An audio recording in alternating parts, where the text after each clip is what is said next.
그러면은 3페이지 내용을 한번 먼저 볼까요? 자, 법의 개념이에요. 자, 사회과학 계통의 이 내용들을 배울 때는 항상 어느 학문이든지 처음에 어떤 개념, 뭐 본질, 뭐 이런 것부터 보게 되죠. 자, 법의 본질. 이런데 이제 말은 정황에도 사실 시험에 별로 나올 게 없는 부분인 게 대부분인데, 자, 법의 개념 이 부분에 대해서는 일단 한번 이제 짚어 넘어가자고요. 법 공부하는 사람 입장에서 과연 무엇인가? 자, 법이란 무엇인가? 제가 법 공부를 한 지 한 25년쯤 된 것 같아요. 근데 지금도 법이 뭐냐라고 한마디로 말해봐라. 되게 쉽지 않은 문제예요. 그래서 저만 공부를 안 해서 그런 게 아니고요. 여기 나와 있죠. 법학자들은 아직도 법의 개념에 대한 정의를 찾고 있다라고 한 칸트에 만해서도. 칸트 이전에도 법이 있었겠죠. 칸트는 아무리 겸손하게 봐도 저보다 훨씬 뛰어난 사람이에요. 근데 그 사람도 이미 1000년 이상 어떤 학문으로서 틀을 갖춰온 법학에 대해서 아직도 법의 개념이 뭔지를 정립이 안 되어 있다. 이렇게 인용을 하고 그게 공감을 얻어냈다 할 정도로 법의 개념에 대해서 이론, 그러니까 다른 의견을 제기하지 못할 만큼 뚜렷한 개념 정의, 이건 어렵더라는 거예요. 자, 그래서 좀 지저분한 문제지만 여러분들에게 이런 문제가 나오는 거는 상당히 괴로운 문제인데, 보통 법학 시험에서도 이런 문제들을 물어보는 부분은 법철학 과목에서밖에 없어요. 자, 그래서 법의 개념 옆에 이제 소개가 되어 있죠. 저도 여기 나와 있는 거 이번에 정리하면서 다시 오랜만에 봤어요. 옛날에 법철학 공부할 때 그때는 객관식으로 시험을 치건 주관식으로 치건 이걸 써야 되니까 했었는데, 자, 각각의 법 개념, 누가 이렇게 법을 개념 정의했었다. 출제위원들이 전공자가 아닌 비전공자들에게 개론적인 문제를 출제될 때 이런 영역의 문제들을 많이 활용을 해요. 왜? 법조문을 개별적으로 물어보는 건 얘네들은 너무 어려울 것 같다. 판례를 물어보는 거 쉽지 않다. 근데 최근 10년, 15년 동안 출제 의뢰가 나올 때마다 문제를 냈던 사람들은 대부분 조문이나 판례로만 문제를 냈던 분이에요. 손발 다 묶어놓고 나보고 어떻게 하라고, 이런 느낌이에요. 자, 그래서 그분들이 낼 만한 건 이런 것밖에 없어요. 낸다 그러면. 그래서 이런 문제들이 부활할 수도 있다는 거죠. 그래서 여러분들이 시간 한 틈틈이, 지금 당장은 아니더라도 이 양반들이 이런 말을 했었구나 정도 한번 확인해 보시고요. 여기 있는 내용들은 제가 나중에 이제 문제 풀이들이 갈 때는 문제에 아주 길게 이분들의 이름하고 섞여가지고 문제들을 아마 접해보실 수 있을 거예요.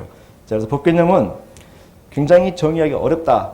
자, 그래서 다양한 개념 정의를 시도한 학자들이 있었다. 이런 정도로 일단 언급을 하고 넘어가고, 자, 진짜 중요한 건 이제 지금부터죠. 법의 개념 요소. 자, 한마디로 정의할 수 없음에도 불구하고 이 정도의 공통점은 누구나 인정할 수 있을 것이다. 즉, 이론의 여지가 없다.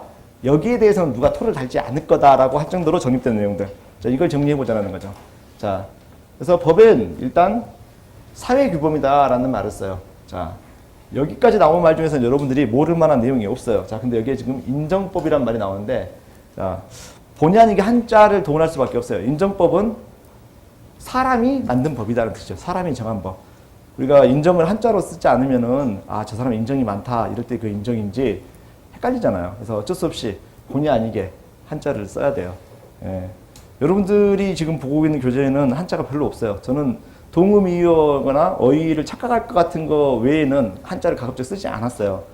제가 대학 들어갔을 때 처음 만났던 법학 교재는 조사를 빼고는 전부 다 한자로 되어 있었어요.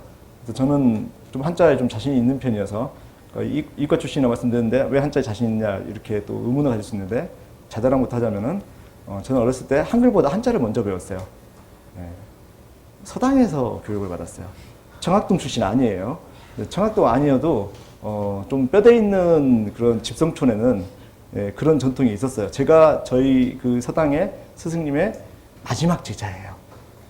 좋게 말해서 마지막 제자지, 한 5년 동안 가르칠 사람이 없다가 바로 앞집에 살고 또 저희랑 이제 친척이었거든요. 그래서 내가 그래도 서당 평생 학생들을 가르쳐 왔는데 애들이 한자를 이제 안 배우는 시대가 됐다 이렇게 하면서 저를 강제로 끌고 가셔가지고 노는이 너라도 가르치겠다고 제가 붙잡혀 있었어요. 그때는 되게 싫었죠. 왜 하필 저만 붙잡고 이럽니까 했더니, 너는 종손이지 않느냐, 족보는 읽을 줄 알아야 되지 않느냐. 제 또래 그 동네에 살았던 친구 중에 저만 족보를 읽어요. 억울하죠. 근데 이게 법대 와가지고 이 쓸데없는 짓이 도움을 받던 게 이거였어요. 친구들이 다들 공부 잘하는 친구들인데 휘발성이 강하잖아요. 한자도. 그러니까 고등학교 때 시험 칠 때는 한자 시험 잘 봤던 친구들이 책을 못 읽었어요. 물론 이런 정도로 못 읽었던 게 아니지만 지금은 한글로 돼 있어서 읽기가 쉽긴 한데 그래도 이렇게 가끔 한자로 돼 있는 부분들 이게 있고요. 또 어려운 거는 특히 지금 이제 변호사 시험 혹시 제 강의 듣고 이제 이런 꿈을 꾸시는 분 있어요. 강의 듣다 보니까 선생님 강의를 듣다 보니까 법이 재미있어졌어요. 그 가슴 철렁한 이야기예요. 나중에 재탓할까봐 겁나는 이야기예요. 저한테 꼭 그러면 선생님 제 진로를 변경해서 로스쿨을 생각해 보려고 하는데 그게 나중에 내다본만 하지 마라. 법이 쉽다고 생각하는 거는 지금 되게 재밌는 부분만 내가 재밌게 해서 그런 거다. 뒤지기 어려운 거다. 자, 그리고 한자 이런 부분들이 지금 배우는 여러분들 교재는 쉽지만 수십 년 전부터 쌓여있는 판례나 이런 보면요 어려워요. 그리고 그 한자 문서 같은 거 어디 거 접해보다 보면 읽기 어려워요. 그래서 지금 보는 게 다는 아니에요. 미리 경고를 드렸어요. 재밌다고 로스쿨을 가게 될 때 가는 건 상관없어요. 근데 저 때문에 재미를 느껴서 가게 됐다. 이런 소리 나중에 하지 마세요. 저는 그러라고 그런 적이 한 번도 없어요. 자, 사람이 정한 법이에요. 자, 그러면 여기 보면 이제 이거는 이제 반대되는, 상대되는 개념이라는 뜻인데 어떤 개념을 정리할 때 그 개념 자체를 설명하는 것보다는 그 개념과 상대적인 개념, 뭐 반대의 속성을 가진 개념을 제시함으로써 더 선명하게 이해를 할 수가 있어요. 자, 법은 사회 규범이다. 즉 사람이 만든 규범이다라고 했는데 이것은 어떤 것과 대비되냐면 자연 규범이라는 거죠. 자, 자연 규범이라는 것은 사람이 그 법칙이 성립되는데 영향력을 미칠 수가 없는 거예요. 자, 그런데 항상 그렇게 된다라고 법칙성을 인정할 수밖에 없는 것들이죠. 자, 예를 들면 해는 동쪽에서 떠서 서쪽으로 진다. 맞죠? 틀린 거 아니죠? 서쪽에서 떠서 동쪽으로 지는 거 아니죠? 제가 이제 나이가 들면서 점점 헷갈려요. 과거에 알았던 것들도 이게 맞는지 확인을 해야 돼요. 자, 물은 위에서 아래로 높은 곳에서 낮은 곳으로 흐른다. 이럴 때 꼭 보면 토다는 분이 있죠. 분수는요. 자, 이건 뭐 다른 전제가 붙는 거죠. 다른 외력이 개입하지 않는다라면 그냥 자연 상태로 두게 되면 높은 곳에서 낮은 곳으로 흐르게 되죠. 자, 이런 거는 자연 규범이에요. 사람이 그렇게 하라고 만든 게 아니라는 거예요. 자, 그러면 이제 구체적으로 그 비교 속성을 들어가 보게 되면 자, 법은 사회생활의 산물이라는 것이죠. 즉 인간 사회, 그러니까 인간 개인이 아니라 인간들의 집단을 규율하기 위한 규범, 즉 그래서 사회규범이라는 거예요. 자, 그러면 사회규범은 법만 있는 건 아닌데 그러면은 법은 그 사회규범 중에서 다른 규범들과 어떻게 차이가 나느냐. 자, 사회규범에는 법 외에도 도덕이라든가 관습이라든가 이런 것들, 그러니까 사회에 통용되는 규범들이 있는데 자, 법이 다른 사회규범과 구별되는 기준은 보통 여러분들은 이 강제력이라는 이 단어, 그래서 중고등학교 수업 시간에 배우신 적이 있을까요? 법은 강제성을 가지고 있다. 도덕은 강제성을 가지고 있지 않다. 그래서 구별하죠. 자, 그럼 이제 그거는 이제 중고등학교 때 이야기고요. 저는 중고등학교 때도 이런 내용을 들으면서 선생님한테 토를 달았어요. 그리고 맞았어요. 저희 때만 해도 질문하면은 이렇게 너 질문했구나 이게 아니라 이 자식이 너 지금 선생님 골탕 먹이려는지 이런 식으로 취급되기 때문에 맞았어요. 아마 제가 도덕 시간 때쯤에 아마 이런 걸 물어봤다가 맞았던 기억이 나요. 그때는 이제 제가 이과였기 때문에 나중에 문과를 갈까 생각을 안 하고 있었기 때문에 별 관심이 없었는데 나중에 이 법대에 와가지고 이 개념에 대해서 그 의문을 해결을 했어요. 자, 여러분 도덕은 강제력이 없고 법은 강제력이 있다고 하는데 제가 고등학교 때 했던 질문은 뭐냐면 도덕도 강제력이 있는 것 같은데 라고 질문을 했었어요. 그래서 왜 그러냐 했더니 아니 법이 아닌데 도덕규범이라고 생각되는 걸 어겨도 선생님이 지금 방금 도덕규범이라고 말한 부분을 어겨도 두들겨 맞던데요? 저는 선생님한테 건방지다. 이거 법 위반이에요?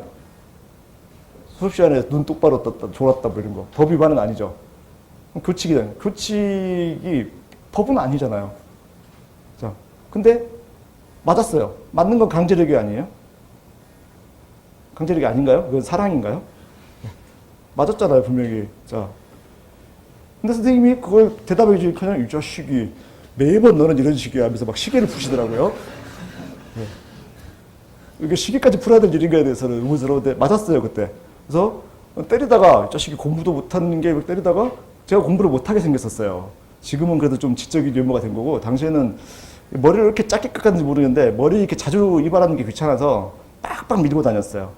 안경도 지금처럼 이렇게 좀 지적인 그런 안경이 아니고 그냥 두꺼운 뿔테, 그것도 어디서 이제 싸게 사가지고 동그란 안경. 그래서 어떻게 생겼다고 생각하시면 되냐면 간디 비슷하게 생겼다고 생각하시면 돼요. 예. 없어 보이잖아요. 그러니까 선생님이 막 때리면서 공부도 못하는 게 있다가 바로 얘 때렸던 친구가 피식피식 웃었죠. 그러니까 넌 왜 웃어 임마 이랬더니 우리 반 1등인데요. 이래가지고 선생님이 때리다 말고 그럼 말을 하지 그랬더니 1등이면 안 때리는 거다 이거죠. 자, 이게 도대체 뭐예요? 자, 그냥 강제력이 아니고요. 사회 공식적인 차원에서 제도화된 의미예요. 자, 여러분이 사극 같은 데 보시다 보면은 그 멍석에 말려가지고 두들겨 맞는 노비 뭐 이런 모습 이런 걸 보셨을 거예요. 최근에 절찬 상영되고 있는 이제 드라마 중에도 보면은 그 신분을 초월한 사랑 이런 게 나오잖아요. 공부하시느라고 드라마 안 보시는 분들은 모르시는 게 정상이에요. 지금 많은 분들은 공부 열심히 안 하시는 거죠. 저야 이제 항상 그걸 본방사수를 하고 있는데 거기서만 그런 게 아니라 여러 드라마에서 모티브가 된 게 그런 거예요. 뭐 신분이 천한 남자가 대가댁 아씨를 사랑하는 거. 자, 그러면은 물론 이제 그 당시에 법 규범이 신분을 초월한 사랑은 허용되지 않는다 이런 측면도 있지만, 자 법에 규율하지 않는다 하더라도, 자 법에 규범하지 않는 것, 그러니까 신분제가 폐지된 이후에도, 신분제가 공식적으로 폐지된 이후에도 그런 신분을 초월한 뭐 이렇게 해서 지금도 신분제는 폐지되었는데 지금도 좀 뭔가 예를 들면 여러분도 그런 거 있죠. 그 집 아파트도 보면은 임대 아파트에 사는 사람하고는 사귀지 말아라 뭐 이런 거 지금도 있지 않나요? 있을걸요 분명히. 요새 초등학생들이 친구를 처음 집에 들어오면 엄마가 꼭 물어보는 게 그거라면서, 이 친구 착하니 뭐 공부 잘하니 이런 거 물어보는 엄마는 되게 그래도 괜찮은 엄마예요. 보통 뭘 물어보나요? 얘 아빠 뭐 하시니? 얘네 집 어디 있니? 물어보면 되잖아요. 신분 체크예요. 자, 제가 지금 말씀드리는 이유는, 자, 사회 공식적인 차원에서 제도화된이라는 부분은, 자, 멍석말이 같은 거 하거나 절대 안 된다고 막 뺨 때리거나 모욕하거나 막 이러는 거, 이게 도덕에 의해서 이루어지는, 도덕이나 관습에 의한 강제력일 수 있어요. 자, 근데 그게 법은 그런, 법에든 강제력이 있다고 할 때 그런 걸 말하는 게 아니라는 거예요. 자, 법이 가진 강제력이라는 것은, 도덕과 관습은 가지지 못한 강제력이라는 것은 그냥 강제력이라고 하게 되면은 부족하고요. 사회 공식적인 차원에서, 사회 공식적인 차원에서 이 규범을 위반하게 되면 사회 공식적인 차원에서 이런 강제력을 가하겠다라고 미리 정해놓은 거, 이게 딸려 있는 게 법이라는 거예요. 자, 도덕과 관습에도 위반하게 되면은 뭐 선생님 말 안 듣거나 엄마 말 안 듣거나 좀 뺨 맞는데, 그런 강제력은 사회 공식적인 차원에서 제도화된 건 아니라는 거죠. 자, 그래서 법은 다른 사회 규범과는 달리 사회 공식적인 차원에서 제도화된 강제력, 그냥 강제력이 아니라는 거죠. 이게 이제 대학 이상의 학력을 가지신 분들이 중고등학생들보다 조금 뛰어난 점이어야 돼요. 중고등학생들은 그냥 강제력 이러면 아직은 니들이 좀 부족하구나 이렇게 생각하시면 되죠. 자, 사회 규범은 당위 규범이라고 해요. 자, 그 다음에 자연 규범은 존재 규범이라고 해요. 자, 뭐 졸렘과 자인, 저 독일어 할 줄 몰라요. 독일어 아는 단어 몇 개밖에 못해요. 자, 그래서 저는 제2국어를 독일어를 해보질 않아서 법대 와서 법률 용어 때문에 어쩔 수 없이 조금 읽을 수 있어요. 그래서 제 발음이 구려도 그러려니 하세요. 어렸을 때 살다 온 게 아니라서. 자, 당이라는 것은 마땅히 그러하다예요. 자, 존재는요, 그냥 있는 거예요.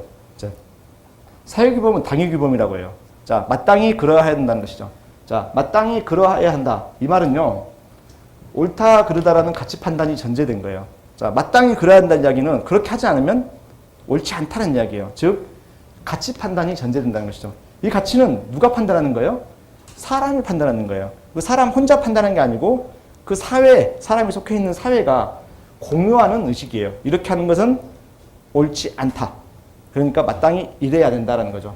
자, 이에 반해서 자연규범은 그냥 그런 거예요. 자, 옳지 않아. 자, 물이 위에서 아래로 흐르는 거 옳지 않아. 아래에서 위로 올라야 돼. 자, 이런 가치 판단이 개입될 수 있어 없어요? 해가 동쪽에서 서쪽으로 지는 거 옳지 않아. 반대로 한 번씩 돌아줘야 돼. 이런 거 안 된다는 거예요. 자, 그래서 이런 자연법 측은 인간의 의지 자체가 아예 개입이 안 되는 거예요. 반영이 안 되는 거죠. 그래서 이런 점에서 우리가 법의 개념을 설명할 때 사회규범이고 당위규범이다. 자, 그리고 그것과 비교되는 것은 존재규범이다. 이렇게 정리하실 수 있고요. 옆에 이제 그 OX 문제 하나 보시면은, 자, 법은 존재 법칙을 바탕으로 한다 하면은 뭐 이런 바탕에서 이런 지문들을 예, 구성할 수 있다는 거예요. 또 법은 당위 법칙을 전제로 한다. 이렇게 이해하셔야 되는 거죠. 존재의 법칙. 이건 자연 법칙에서나 통용되는 이야기다.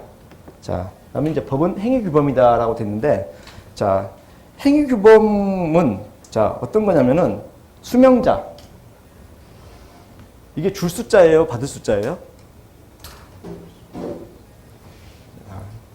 한자에 이 손수변이 붙으면 줄 숫자예요.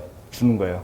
이거는 이게 없으면 받는다는 의미예요. 자, 명을 받는 사람, 수명자.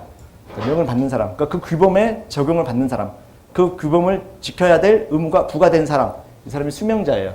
자, 수명자에 대해서 일정한 행위를 하라, 하지 말라라는, 자, 하라는 것을 명령, 하지 말라는 것을 금지, 또는 할 수 있다. 이런 부분은 허용. 이렇게 본다 그러면은, 자, 이런 형태로 그 규범을 통해서 수명자에게 행위를 명령하는 행위 규범이라는 것이죠.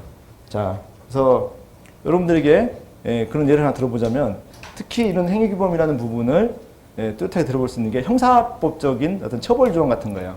자, 사람을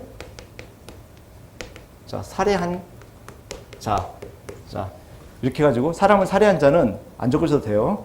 그냥 이거는 우리가 형법 250조의 살인죄에 관련된 규정인데, 자, 살인죄라는 것을 어떻게 규정하고 있냐면, 사람을 살해한 자는 사형, 무기, 5년 이상의 징역에 처한다. 자, 이렇게 할 때 이제 막 법조문 이렇게 외워서 말하면 되게 멋있죠. 자, 제가 형법 조문을 몇 개나 외울 수 있을까요? 이렇게 다 못 외워요. 뭐 드라마나 영화에서 보면은 막 무슨 뭐 경범죄 처벌법 몇 점 막 이러면서 추징 입은 고지생이 예, 누가 공경에 처음 나타나가지고 막 법전을 줄줄 외우죠. 다 개뻥이에요. 예. 물론 자주 쓰는 특정 조문 몇 개는 이렇게 외울 수 있어요. 헌법 조문 같은 경우는 저는 1조부터 130조까지 다 외웠던 적도 있어요. 지금 까먹고 남은 것만 가지고 해도 한 50개는 외우고 있는 것 같긴 해요. 몇 조는 뭐 이런 식으로. 근데 나머지도 대충은 들어있죠. 근데 민법 조문 같은 경우는 민법 조문이 1118개 조문이에요. 그거 어차피 다 못 외워요. 그냥 그런 내용이 뭐가 있구나 어렴풋이 기억나는 걸로 맞추는 거죠. 자, 그래서 다 안 외우셔도 되는데, 자, 여기서 지금 설명을 드리려는 것은 살인죄라는 것은 사람을 살해한 자라고 되어 있어요. 자, 사람을 살해한 자는 어떻게 한다고 그랬죠? 사형, 무기, 5년 이상의 징역에 처한다. 자, 이 이야기는 사람을 살해하는 행위를 하라는 이야기예요? 하지 말라는 이야기예요? 자신이 없으세요, 그렇게? 네. 자신 있게 답할 수 있잖아요. 이건 사람을 살해한 자는 이렇게 하겠다는 이야기는 죽이라는 이야기가 살이라는 이야기예요. 알아서 하라는 이야기예요? 네. 죽이지 말라는 이야기예요. 이거는 사람을 살해한다는 행위를 금지한다는 거예요. 사람을 살해하지 말라는 이야기라는 거예요. 자, 이런 식으로 금지 형태로 규정할 수도 있어요. 자, 명령은 자, 뭐 하여야 한다 이런 식으로 규정하는 거죠. 근데 그런 거는 먼저 언제까지 뭐 납부해야 된다든가 그런 의무를 부과하거나 이럴 경우에 이럴 수 있겠죠. 자, 이런 형태로 하는 게 법의 행위규범적인 특성이에요. 법은 인간의 행위, 수명자, 자, 사회생활 속에 사회 내에 있는 인간에게 행위규범, 행위의 지표를 방향을 제시하는 그런 규범이다라는 거예요. 자, 또 하나 규범, 이제 법규범의 특성은 재판규범이죠. 재판규범은 방금 말씀드린 대로 행위규범이 정하고 있는 명령, 금지에 위반하는 경우에 자, 형벌 또는 강제집행 이런 거 발동을 통해서 제재를 가하는 거예요. 자, 그러한 제재는 바로 가해지는 게, 법을 위반하기만 하면 바로 가해지는 게 아니에요. 자, 재판을 통해서 가해진다는 것이죠. 자, 그 규범의 위반에 대한 사회에서 정형화되어 있는 강제력을 적용하기 위해서 재판이라는 과정을 거쳐야 돼요. 최근에 중국에서 세계적인知名도를 가진 여배우가 지금 한 명 행방불명 상태죠. 이제 시사적인 문제에 관심이 전혀 없으신가 봐요. 드라마나 스포츠면 이런 건 안 보시더라도 뭐 해외의 그런 어떤 정치 상황, 그리고 사회적인 사회면, 정치면, 사회면 이런 부분들은 좀 보시는 게 좋아요. 그리고 이런 거 정도를 알고 계셔야지 아, 사회 문제에 평소 관심을 갖는 사람이다라고 우길 때 좀 도움이 되죠. 특히 인권 관련된 부분이나 이런 것도 물론 연예인의 인권이라도 연예면이 아니라 사회면에서 봤다는 기억을 하셔야 돼요. 그러니까 연예인을 연예면에서만 안 보시면 돼요. 스포츠 스타도 마찬가지. 스포츠면이 아니라 사회면에 등장하면은 아, 그때는 여러분들이 좀 관심을 가지셔야 되죠. 자, 그 여배우가 어떤 죄를 저질러서 뭐 어떤 불이익을 당했는지는 지금 추정에 불과하지만 뭐 탈세 뭐 이런 게 의심이 되는데, 자, 아무리 많은 세금을 탈세해도 그렇지 그 사람이 뭐 지금 뭐 신변에 어떤 지금 보면 죽었을지도 모른다 뭐 이런 이야기도 있고, 별 루머가 다 떠돌고 있는데, 자, 뭐 심지어는 어떤 인체 표본이 됐을지도 모른다. 뭐 이제 이런 과거에 그런 사건과 연결시켜가지고 자, 그런 말이 떠돌고 있는데, 자, 그러면 안 된다는 거예요. 자, 재판을 통해서 어떤 강제력을 가할 것인지를 정하게 한다는 것이죠. 자, 그래서 5년 이상의 징역, 이하의 징역 또는 1,000만 원 이하의 벌금에 처한다라고 되어 있는 부분. 자, 그래서 이런 부분을 하게 돼요. 자, 이때 지금 수명자라는 용어가 또 등장했는데, 이때의 수명자와 이때의 수명자, 그러니까 행위규범에서의 수명자와 재판규범에서 수명자가 달라요. 자, 이 부분은 이제 설명 듣고 나시면 어려운 부분이 아닌데, 문제에 출제되면은 그 자리에서 혼자 생각해가지고는 답을 맞추기가 좀 어려워요. 자, 법을 그냥 행위규범이라고 할 때 수범자는요, 그 법규범에 적용받는 사회 내 일반인 모두를 표현하는 거예요. 자, 법이 재판규범이라고 할 때 수명자는, 그러니까 법을 재판규범으로서 이용하는 사람은 누구냐면 재판을 담당하는 법관이에요. 그 법을 적용하는 것은 그 법을 해석해서 어떤 제재를 가할 것인지 정하는, 어떤 법률효과를 발생시킬 것인지 정하는 법관이라는 거예요. 그래서 우리가 법이 재판규범적인 특성을 가질 때 이때의 수명자는 법관에 한한다. 이렇게 봐도 된다. 이렇게 봐야 된다는 거죠. 자, 일반적인 행위규범일 때는요, 법관을 포함한 사회 내 모두들. 자, 법관들은 법을 안 지켜도 돼요? 그런 질문을 하기에 되게 지금 애매한 시즌이죠. 예. 그래서 법관들이 법을 잘 안 지켜가지고 안 지켜도 되는 것처럼. 자, 그래서 일반인이 어떤 성추행, 의혹, 아무리 일관되게 부인을 해도 여성의 엉덩이를 움켜잡았다라는 그 피해자의 주장이 있으면은 실형 6개월, 6월. 지금 6개월이라고 했는데 이건 사회적 표현이고요. 징역 6월이라고 보통 판결은 그렇게 하게 되죠. 자, 이렇게 됐는데 과거에 현직 판사가 여성들의 몰카를 찍다가 걸렸어요. 자, 근데 벌금 맞았어요. 벌금. 자, 이런 일들은 뭔가 형평에 맞지 않는다. 이런 일이 벌어진 적이 있는데, 자, 즉 법관도 행위규범 측면에서 보면은 똑같이 수범자예요. 그렇죠? 그런데 이제 재판규범을 할 때는 실제로 재판을 담당하는 법관만 수명자. 거기에 재판의 대상이 된 사람들은 그 재판 작용에서만큼은 그 법을 직접 자기가 적용받는 게 아니라 법관을 통해서 적용해주면 적용받는 대상이 되는 거죠. 그래서 이렇게 구별하실 수 있다라고 보시면 되겠고, 자, 법은 이제 강제규범이다 되는데 이미 설명을 드렸던 부분이에요. 이때 말하는 강제력은 조직화된 사회 권력에 의해서 사회공적인 차원에서 정형화된 제재다 되어 있죠. 또 하나의 수식어가 더 붙었어요. 자, 사회공적인 차원에서 정형화된 강제력이라는 부분도, 자, 사회공적에서 정형화된 강제력. 우리 동네는, 우리 마을에서는 머슴이, 종이, 머슴하고 종은 좀 다르죠. 종은 신분적으로 예속되어 있는 거고, 머슴은 세경받고 일하는 거니까 이제 신분이 예속되어 있는 건 아닐 수 있는 그런 차이가 있는데, 어쨌든 자, 신분이 천한 자가 신분이 귀한 사람한테 무례를 범하게 되면 두들겨 팬다. 우리 동네에서는 사회공적인 차원에서 정형화된 룰이다. 자, 이게 법이냐? 그렇진 않다는 거예요. 더 수식어가 더 붙은 건 정치적으로 조직된 사회 권력, 보통 이제 국가 또는 이에 준하는 공권력, 이런 의미로 쓰이는 거죠. 이런 것에 의해서 사회공적인 차원에서 정형화된 강제력, 이게 법이고요. 자, 또 하나의 법의 특성은, 자, 지금까지 말씀드리는 부분은 인간의 행위를 규율한 측면을 말씀드렸는데, 법은 또 다른 행위 그 자체를 규율하지 않더라도 또 다른 특성을 가지고 있을 수 있다는 거죠. 자, 우리 사회를 법치주의 국가라고 부르죠. 법에 의한 통치가 이루어진다. 자, 그러면 사회 공식적인 차원에서 정해져야 될 것은 인간의 어떤 행위, 그거 외에 그 사회의 조직도 법에 의해서 정해지는, 이게 법치주의의 기본 틀이라는 것이죠. 그래서 현대 법체계에서는, 자, 법규범의 작동은, 자, 모두 국가에게만 부여되어 있는 권한이에요. 그러니까 법규범의 작동을 관리하는 것은 국가가 국가에게 전적으로 속해 있는 권한이라는 것이죠. 자, 그래서 법 판단을 위한 기관들, 이런 것들이, 자, 상설화되어 있고, 이것이 운영되는 방식도 결국은 법으로 명확히 규정이 된다는 것이죠. 그래서 이걸 우리가 조직규범적 특성이다라고 해요. 특히 우리 헌법은 다음 달쯤 나중에 과정이 개설될 때 듣게 되겠지만, 자, 통치기구 편이라는 것을 통해서 국회법, 법원조직법, 이런 하위 규범들과 함께 국가의 어떤 조직을 정하고 있는 조직법적 특성도 가지고 있다는 것이죠. 그래서 이게 조직규범성이에요. 자, 그래서 이런 각각의 특성들에 대한 세부적인 설명들을 같이 이제 정리를 해봤고요. 지금까지는 이제 너무 쉽죠. 예, 여러분들이 강의를 듣는 동안 어려운 부분은 전혀 없을 거예요. 그리고 그것을 적절한 시간 내에 반복해서 계속 기억하실 수만 있으면, 그리고 나중에 이제 문제 풀 때쯤 돼서 다시 확인할 수 있으면 되겠다는 것이고, 자, 법과 도덕. 이것도 이미 설명드렸던 부분에서 다시 이제 조금 상세하게 붙이는 것인데, 자, 법과 도덕 혹은 종교 뭐 이런 법이 아닌 다른 사회 규범과의 차이, 이런 부분들을 잘 정리하시면 되는데, 자, 이번에 나와 있듯이 법과 도덕 또는 뭐 종교가 돼도 마찬가지예요. 이런 법이 아닌 다른 사회 규범과의 차이점은요, 그런 특징은 상대적인 비교예요. 자, 이제 바로 정리를 해드리겠지만, 법이 외면적 행위를 규율 대상으로 하고, 도덕은 뭐 내면적 내용을 규율 대상으로 한다.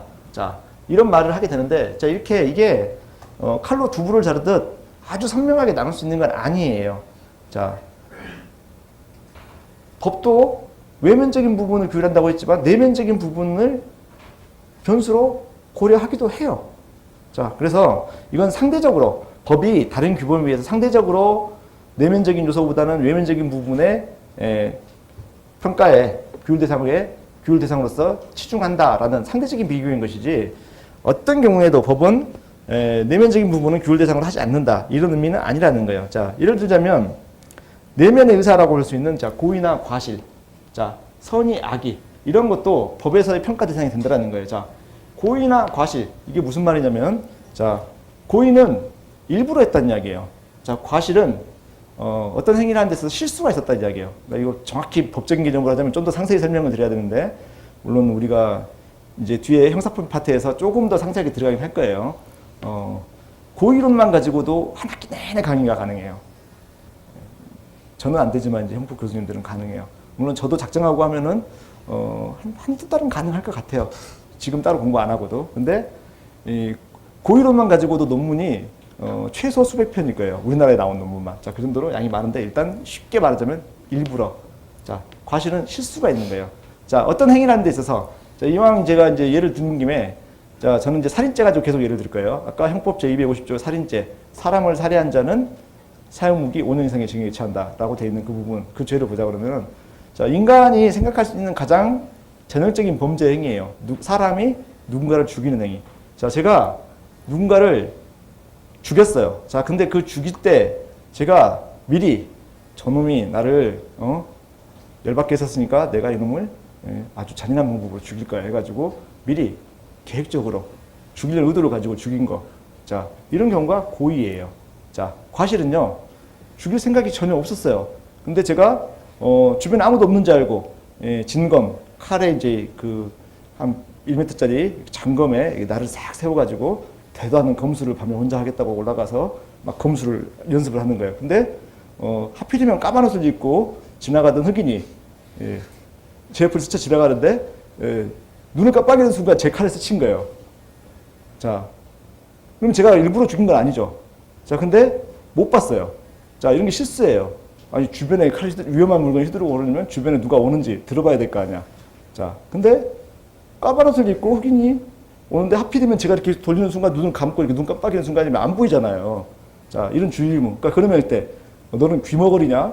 발자국 소리 같은 거 주의를 집중했어야 되겠냐? 자, 무조건 실수면 처벌하는 게 아니고 주의 의무, 주변을 살펴야 될 주의 의무가 있는데도 불구하고 주의를 다하지 못한 거, 이것을 처벌의 근거로 삼을 수 있다는 거, 이게 과실이에요. 자, 그래서 내면 의사를 고려해요. 고의로 살인한 것이냐, 과실로 살인한 것이냐 구별해서 다뤄요.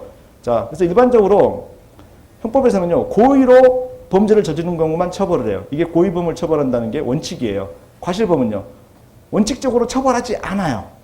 자, 그래서 실수로 어떤 범죄에 해당하는 행위를 한 경우는 원래는 처벌하지 않아요. 다만 실수긴 해도 이런 행위를 처벌해야 될 필요성이 크다, 이런 경우에만 예외적으로 처벌해요. 그래서 원래는 고의범만 처벌하는 게 원칙이고 과실범은 처벌하지 않는 것, 예외적으로 그럼에도 불구하고 발생한 결과가 너무 크니까 주의 의무가 없었던 경우에는 처벌하겠다, 이런 게 과실이에요. 여러분이 집에 가서 식탁에 있는 물잔 또는 뭐 이게 거기 잔에 들어있는 액체가 뭐든 상관없어요. 술이 됐건 뭐가 됐건. 물론 이제 그 안에 들어있는 게 비싼 음료일수록 여러분이 제가 테스트해보라는 결과를 또 뼈저리게 느끼게 될 거예요. 아버님이 이렇게 비싼 술을 따라놨는데 그걸 손으로 한번 툭 쳐서 이렇게 일부러 쳐가지고 툭 쏟아보세요. 어떻게 되는지. 뭐 그럴 수도 있지 뭐 이러신 분도 별로 없을 거예요. 자, 근데 교묘하게 하셔야 돼요. 실수로 가장해서 이렇게 뽑으면 이렇게. 자, 실수로 한 경우에는 혼날 가능성이 좀 덜하죠. 그럴 수도 있지 뭐. 내지는 아이 칠칠 맞게 이 정도 욕 맞고 말겠죠. 근데 일부러 이렇게 뽀이 본데서 보세요. 툭 이러죠. 죽는 거죠. 자, 그래서 고인하고 하시자. 선의 악이라는 부분은 이게 이제 법률 용어, 특히 법학을 공부하실 때는 용어, 이 개념에 대해서 정확하게 이해하려는 노력을 하셔야 되는데 국어적으로 일상적으로 쓰이는 의미와 법에서 쓰이는 의미가 다른 단어들이 꽤 있어요. 이 선의가 악이, 선의 악의가 좀 그런 개념인데 여러분 선의라고 하게 되면 여러분들은 어떻게 이해하고 계세요? 자, 좋은 의도로, 뭐 착한 마음으로 이렇게 되죠. 악의는요, 나쁜 의도로, 그렇죠? 자, 근데 법에서 선의 악이라는 말은 선의는 그 전후 사정을 모르고라는 의미예요. 악의는요, 전후 사정을 알고라는 이야기예요. 그러니까 어떤 행위를 할 때, 난 선의로 그런 거다. 그러면, 이 사람은 이런 일에 앞뒤 사정을 몰랐구나라는 의미가 되는 거죠. 악의는요, 알았다는 이야기가 되는 거죠. 물론, 국어적인 의미에서도 악의로 그랬다 그러면은, 알고도 그랬다. 이런 의미로 해석하시는 분도 있을 텐데, 국어적인 의미하고는 좀 차이가 있다는 거예요. 자, 그래서 이거는 내면의 의사잖아요. 외면으로 나타난 행위만 가지고 본다 그러면은, 자, 아버지가 비싼 술을 따라왔는데 그걸 손으로 툭 친 행위. 마음은 아무도 모르는 거죠. 자, 여러분은 만약에 그거를 일부러 쳐서 떨어뜨렸더라도 어떻게 주장할까요? 실수야, 실수. 이런 거죠. 자, 최근에 이제 자주 이슈가 되는 성추행 같은 사건들. 자, 길거리에 지나치다가, 여성의 엉덩이를 이렇게 손이 닿았어요. 자, 근데 그 사실 자체를 부인할 수도 있겠지만, 만약에 닿은 사실 자체는 부인할 수 없는 상황이 있다고 하면은 보통 어떻게 변명하냐면요. 일부러 그런 거 아니에요. 실수로 그랬어요. 나는 손이 거기 있었을 뿐인데 엉덩이가 와서 닿았네? 네. 뭐, 나는 가만히 있었어요. 그죠? 이런 거. 실제로 그런 일이 있어요. 네. 그렇지 않나요? 지하철 같은데 버스에서 그냥 저는 가만히 서 있었는데 갑자기 흔들리면서 막 이쪽으로 뛰어와가지고 여성분이 부딪힐 때가 있어요. 자, 그러면은 제가 그때 어떻게 해야 될까요? 잽싸게 피했어야 되죠. 그렇죠? 그냥 훅 지나가 버리시라고 이렇게. 자, 내면의 의사를 모르는 거예요. 그래서 그 사람이 어떤 마음을 가지고 있었는지 이거를 원래 모르는 건데, 자, 어떤 행위를 통해서 그 내면의 의사를 미루어 짐작해보는 형태로 법에서는 처벌할 것이냐 말 것이냐, 또는 가볍게 처벌할 것이냐 무겁게 처벌할 것이냐 라는 부분을 정할 수가 있다는 거예요. 자, 이게 법인 외면적인 어떤 행위를 규율 대상으로 한다라고는 하지만 내면적인 의사도 표현한다. 즉, 그래서 내면, 외면을 중시한다는 부분은 상대적인 비교에 불과하다는 거예요. 그래서, 일단은 설명을 드렸고, 자, 그 다음에, 법은 권리와 의무의 대응 관계를 갖는다 되어 있죠. 그래서 권리가 있으면 그에 따른 의무가 있고, 의무를 지게 되면 그에 따른 권리를 누릴 수 있다. 이런 양면성을 가진다라는 부분이 일반적이에요. 자, 그런데 도덕은 권리는 없고 의무적 측면만을 규율하는 편면성을 가진다 되어 있죠. 자, 근데 이것도 항상 그렇지는 않다는 거예요. 자, 일반적으로 그렇다는 거예요. 자, 이 일반적이라는 이야기는 머릿속에 쉽게 이해는 되실 거예요. 자, 여러분들이, 종교는요, 자, 특히 도덕이라든가 종교 같은 게 보게 되면요, 의무가 되게 많아요. 뭐 해준다 이런 건 없고, 우리는 뭐 이제 기복신앙 같은 경우에는 내가 이렇게 하게 되면 뭔가 받을 거라고 하지만 그 기도는 잘 안 이루어져요. 제가, 모태신앙 형태로 이게 기독교 집안에서 태어나긴 했어요. 근데 어머니만 기독교셔가지고 별로 이렇게 본가에서는 환영받지 못하셨어요. 어머님은 이제 원래 어머님이 모태신앙이셔가지고 교회를 다니고 싶어 하셨는데, 또 저는 그렇게 하고 싶었는데, 할머님은 이제 불교 쪽에 불교에도 광신도가 있다 하게 되면 저희 할머님 같은 분이셨어요. 십자가 같은 게 이렇게 어디 집에 이렇게 친척집에 이렇게 달려있거나 그러면은 보통 불교 신자들은 그냥 못 본 척 하시거든요. 제 할머니는 그걸 꼭 떼내세요. 그리고 그게 무슨 이제 철판 같은 걸 얇게 해가지고 막 못으로 박아놓고 그러면은 막 칼 같은 것까지 뜯어내세요. 그래서 불교계에도 좀 이제 그런 분이 계셔서 여러 가지 종교를 제가 다 겪어봤어요. 그래서 급하면은 뭐 하나님한테도 기도를 하고 부처님한테도 하고 뭐 하여튼 여러 번 기도를 해봤어요. 제가 지금까지 이 기도를 뭐 이제 건성으로 해서 한 게 아니라 굉장히 간절하게 기도했던 적이 몇 번 있어요. 예를 들면은 공부 안 했는데 시험 성적을 좀 잘 받게 해달라. 대단히 간절하죠. 시험 범위 한 반밖에 안 봤는데 내가 공부한 부분에서 나오게 해달라. 그런 일이 이루어졌을까요? 안 이루어졌을까요? 안 이루어졌어요. 기도는 별로 이렇게 효력이 없어요. 자, 즉 의무를 다하고 어떤 권리를 주장하려고 할 때 이게 잘 안 돼요. 그냥 의무만 많아요. 이게 편면적이다라고 말 수 있죠. 자, 법은요. 그런 대가성이 비교적 뚜렷해요. 그래야지 사람들이 사회적으로 납득을 하고 이게 먹혀 들어갈 거 아니에요. 자, 근데 법도 편면적인 측면이 있을 수 있다는 거예요. 자, 편면적 권리. 권리에 대응하는 의무가 없거나 또는 편면적 의무에 대응하는 권리가 없는 경우도 있을 수 있다는 거예요. 자, 일반적으로 법은 권리와 의무의 양면성은 같지만 무엇과 달리 도덕이라든가 종교 같은 다른 사회 규범과 달리 그러나 법의 경우에도 편면적 권리, 편면적 의무가 있을 수 있다는 거예요. 자, 편면적 의무 생각해 보시면요. 특히 이제 남성분들이 항상 사회에 불만을 갖는 게 그런 거죠. 병역 의무. 병역 의무에 따르는 상대적인 권리가 있어요. 그에 따르는 뭐 보상 비슷한 게 있지만 그거는 병역 의무를 이행하면서 이걸 꼭 받아내고 싶다 이런 정도는 아니죠. 내가 병역 의무를 안 할 테니까 이것도 주지 마라 이런 정도, 그 정도밖에 안 되는 거죠. 자, 그래서 병역 의무 같은 경우는 편면적 의무라고 볼 수 있어요. 자, 세금 납부하는 건요. 여러분들은 아직 그건 뼈저리게 와닿지 않을 거예요. 사회생활 하시고 내가 노력해서 돈을 벌기 시작하다 보면요. 평상시에는 굉장히 이제 공동체의 이익, 그다음에 복지 이런 데 관심을 가지던 분들도 내 돈이 나가기 시작하면서부터 갑자기 이제 복지에 대해서 인색해지기 시작해요. 뭐 사회복지 뭐 이런 부분에서 남의 돈으로 해야지 왜 내 돈으로 해야 될까 이런 고민이 생기게 되죠. 왜? 세금이 나가거든요. 세금 내면 그에 대한 뭐 대가가 오나요? 없어요. 자, 그래서 편면적 의무라는 게 있을 수 있다는 것이죠. 자, 권리는요. 권리는 있는데 의무가 없다. 이런 거는 얘를 찾기가 너무 어려워요.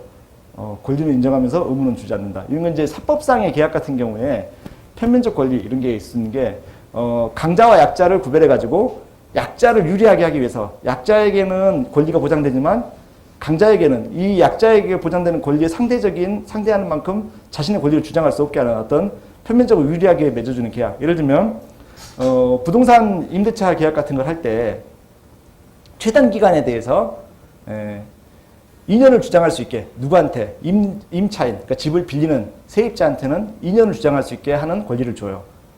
자, 그러면 1년 계약을 했다 하더라도 2년 계약을 주장할 수가 있어요. 그냥 원래 계약서 1년 썼으니까 1년만 하다 나가도 되고 1년이라고 했다 하더라도 법이 정한 게 2년이니까 2년을 살겠다고 주장을 해도 돼요. 자, 그러면 집주인은 어떨까요? 아니 1년 계약을 썼으면 1년만 살고 나가야지 왜 안 나가 이러는데 법이 보장하고 있거든요. 그러면 그러면 이제 그 세입자한테 한번 당한 집주인은 다음에 계약서를 맺을 때 1년으로 썼어요. 자, 쓰고 나서는 2년으로 썼어요. 2년 쓴 다음에 그 세입자한테 야, 너 1년만 살다 나가. 그러니까 무슨 소리예요? 그러니까 전에 살던 세입자가 나한테 이런 주장을 하던데 나도 한번 해보는 거예요. 이렇게 했을 때 먹힐까요? 안 된다라는 거예요. 자, 임차인은 1년 계약을 맺었다 하더라도 자신이 더 살고 싶으면 법이 정한 최소가 2년입니다. 그러니까 우리가 계약서에 설령 1년 썼어도 나 2년 살 거예요. 이 주장이 가능하다라는 거예요. 집주인한테는요. 그런 권리 인정하지 않겠다. 이런 게 편면적 권리라고 볼 수 있겠죠. 자, 이런 게 이제 있을 수가 있다라는 거예요. 근데 이건 극히 낮죠. 자, 그래서 이제 표로 정리해 보면 자, 법과 도덕의 구별에서 법은 정의의 실현을 목적으로 한다. 자, 도덕은 공동선을 구현을 목적으로 한다는데 자, 그러면 법은 공동선은 전혀 관심이 없다는 이야기예요. 그거 아니에요. 그냥 상대적으로 정의의 치중에 목표한다는 것이고 여기 공동선의 목표에 치중한다는 것이죠. 자, 상대적인 비교예요. 자, 강제성, 타율성. 자, 도덕은 비강제성, 자율성이라고 하는데 아니에요. 자, 상대적으로 그렇다는 거예요. 상대적인 비교가. 자, 법은 외면적 행위를 규율하고 도덕은 내면적 의사를 규율한다. 이거 상대적인 비교가 그렇다는 거예요. 자, 그래서 법과 도덕의 차이 이런 부분은 상대적인 비교다 이렇게 정리하시면 되겠고요. 자, 확인학습 문제 몇 개 안 되니까 간단하게 한번 보시면은 자, 1번 다음 중 사회 규범에 관한 내용으로 옳지 않은 것은 되어 있는데 자, 사회가 있는 곳에 법이 있다. 이 말의 의미는 자, 사회가 있는 곳에 반드시 법이 있다. 인간이 사회를 구성해서 살다 보면요. 그 사회가 유지되기 위한 규범이 반드시 필요해요. 그 규범을 우리가 이제 법이라고 본다는 것이죠. 그래서 이거는 맞는 내용이 되겠죠. 자, 그래서 2번, 뭐 3번 이렇게 이미 설명을 드린 부분이 포함되어 있는 것이고, 자, 4번 법 실증주의자들은 법과 도덕의 구별을 부인한다 되어 있어요. 자, 이런 게 이제 공부를 하지 않았던, 강의하지 않았던 지문들도 이제 등장할 수가 있는데, 자, 법 실증주의란 말은 우리가 실정법만을 법이라고 인정하는 법 사상이에요. 자, 그럼 이와 대비되는 개념은 자연법주의예요. 자, 법실증주의란 말은 실증할 수 있는 법. 그러니까 법전 형태로 무슨 형법 제1조 이런 식으로 조문화되어 있는, 그리고 현재 우리 사회에 강제력이 실제로 효력을 갖고 있는, 실제로 적용되고 있는 법. 이거 우리가 실정법이라고 하잖아요. 실정법. 실증이 아니에요. 실정법이에요. 실정법. 실제로 정해져서 시행되는 실정법만을 법이라고 인정하는 거. 이게 그런 법만 우리가 실증이 가능하다. 이게 법실증주의자들의 견해예요. 자, 이들은 현재 효력을 발생하고 있는 인간이 만든 법, 이것만 법이라고 인정하는 사람들이에요. 자, 이들과 대비되는 개념들을 우리가 자연법이라는 개념이 있고, 이걸 법의 본질은, 법이란 것은 본질적으로 자연법에서 근거한다라고 보는 사람들은 우리가 자연법주의자라고 해요. 이들은 서로 상반된 이야기를 하는 셈이 돼요. 자, 자연법주의자들은요, 니들이 지금 보고 있는 실정법이라는 게, 자, 어디서 출발했는지 보자라는 거예요. 자, 그러면 보다 근본적인 것은 인간의 본성 안에, 자, 사회가 구성되거나 되지 않건 누구나 법으로 만들기 전에 이런 것은 인간이 지켜야 될 마땅한 어떤 법이다, 규범이다라고 생각하는 그런 이상적인 규범이 있다는 것이죠. 그게 법의 본질이라는 거예요.